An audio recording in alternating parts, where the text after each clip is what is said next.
Hi, it's Chris Flanagan. This is an update to a video I posted 2 weeks ago on my Seahorse 3.5 horsepower outboard motor. So if you haven't seen that video, it's probably worth watching that video first before watching this one. So really, to sum up in that video, I had got a cheap £180 3.5 horsepower motor from China as a backup outboard motor. And the motor had a lot of faults. There was loose screws in it, there was dirty oil, the stop button wasn't glued on properly, it wasn't greased, the mixing bottle was loose, it was noisy and smoky.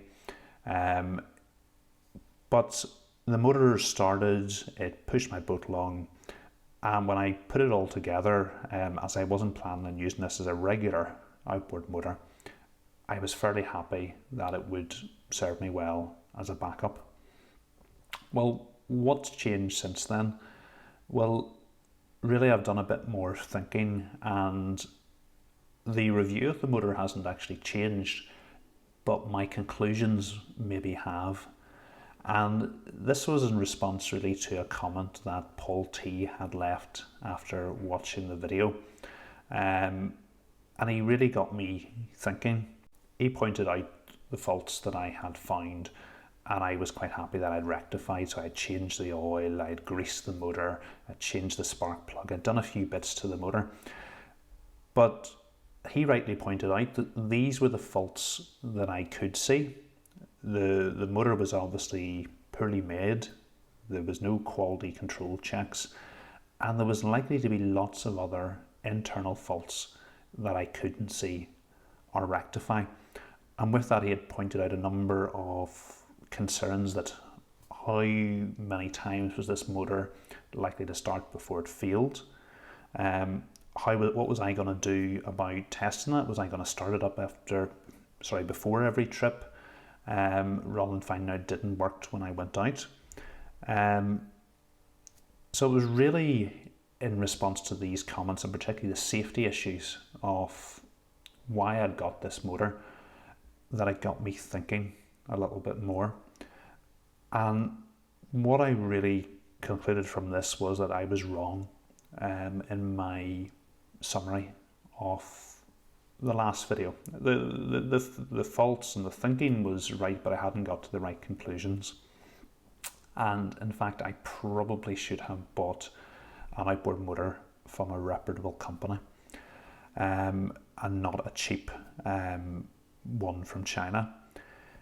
So I wanted to see, could I get my money back for this outboard motor as a first step? So I contacted the seller on Amazon and pointed out the faults to them. And in fact, they were excellent. They agreed to accept the motor back for a full refund. I got it sent back to them. They issued a full refund, and even better, they refunded the postage that it had cost me to send the outboard motor back to them. So I had a bit of a think about what I was going to get as a replacement.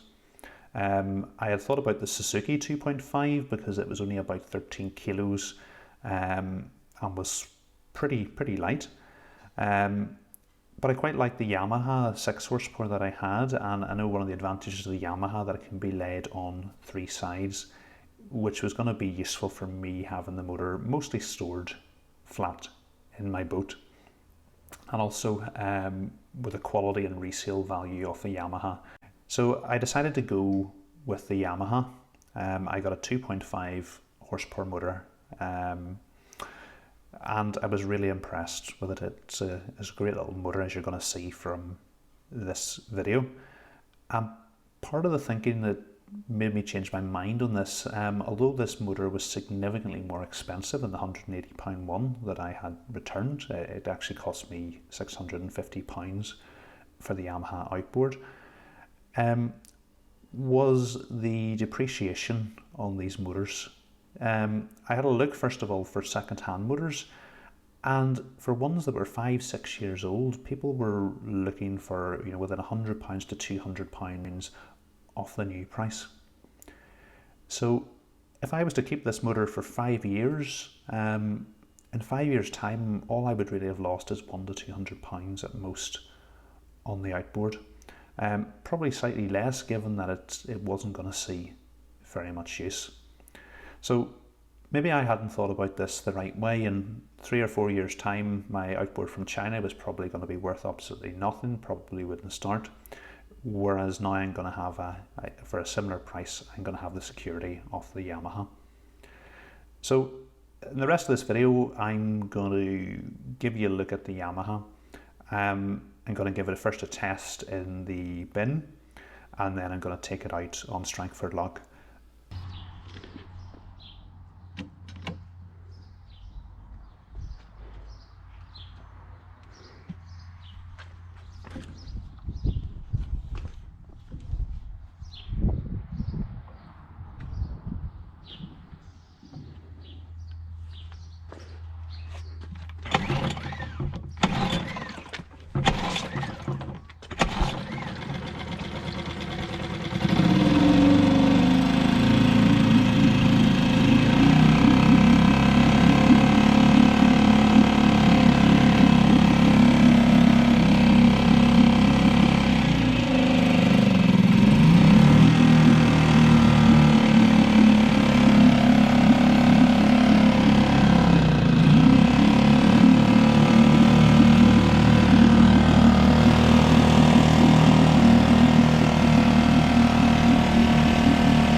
Nice calm day as well, as I was out the last time with the Seahorse, so you'll see that the conditions are the same, but there was absolutely no comparison between the two outboards.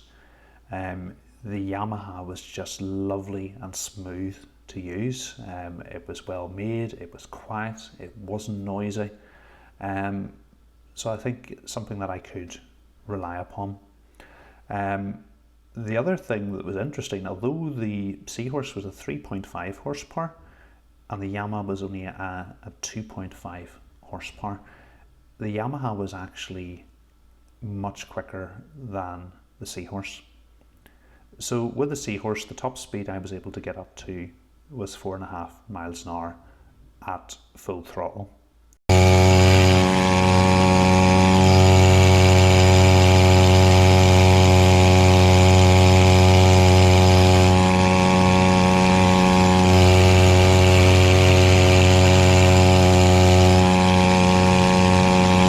The Yamaha, because I was breaking it in, I was only running at about 50% of maximum.